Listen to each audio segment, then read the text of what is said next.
পোলাও বানাচ্ছি। আপনারা দেখুন, ভালো লাগবে।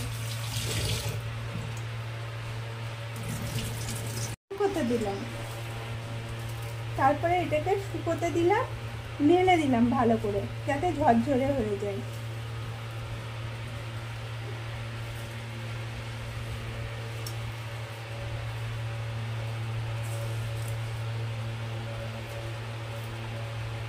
হাওয়াতে শুকোতে দিলাম, একটু ঝরঝরে হতে দিলাম।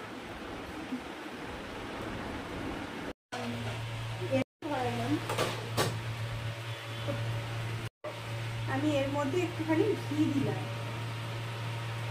ঘি দিলে ভালো হয়, সাদা তেলও দেওয়া যায় কিন্তু ঘি দিলে ভালো হয়।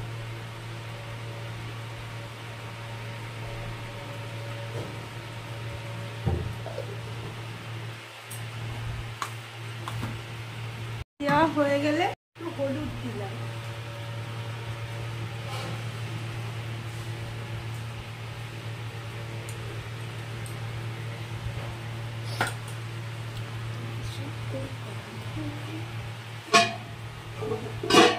ঘিয়ের যখন একটা সুন্দর গন্ধ বেরোবে তখন আমি এটাকে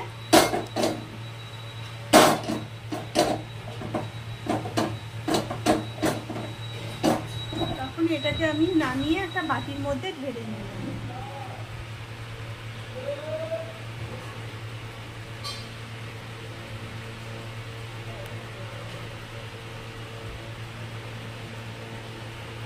চালটা একটু ঝরঝরে হয়ে গেলে এই ঘি দেওয়া হলুদ দেওয়া ইয়েটা দিয়ে দিলাম, দিয়ে একটু ভালো করে মাখিয়ে নিলাম চালটাকে, এতে কালারটা চলে আসবে, বাসন্তী পোলাওয়ের যে কালারটা চলে আসবে। একটু সাদা তেল ঢেলে দিলাম, এটা ভেজে নেব।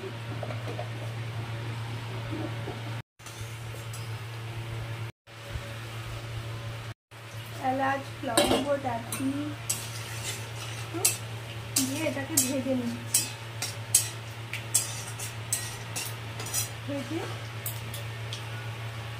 আদা আর লঙ্কা বাটা আমি বেটে রেখেছিলাম পাটাতে, এটাকে কষিয়ে নিচ্ছি।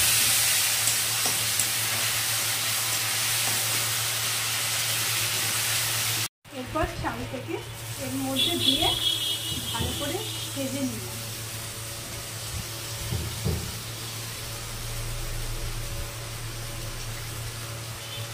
করে চালটাকে নাড়াচাড়া করে নিচ্ছি।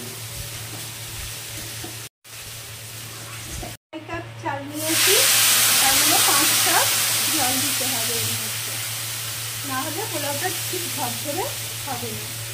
3 কাপ 4 পরিমাণ মতো, যতটুকু মিষ্টি যে পছন্দ করে সেই অনুযায়ী। ভুলে গেছিলাম তাই একটু দিয়ে দিলাম, করে নাড়াচাড়া করে রাখলাম।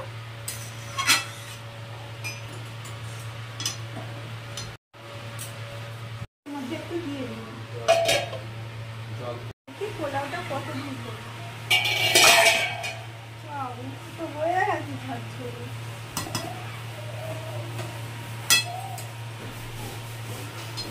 হয়ে গেছে, এটাকে আমি একটা পাত্রের মধ্যে, দুটো থালা আছে, দুটো থালার মধ্যে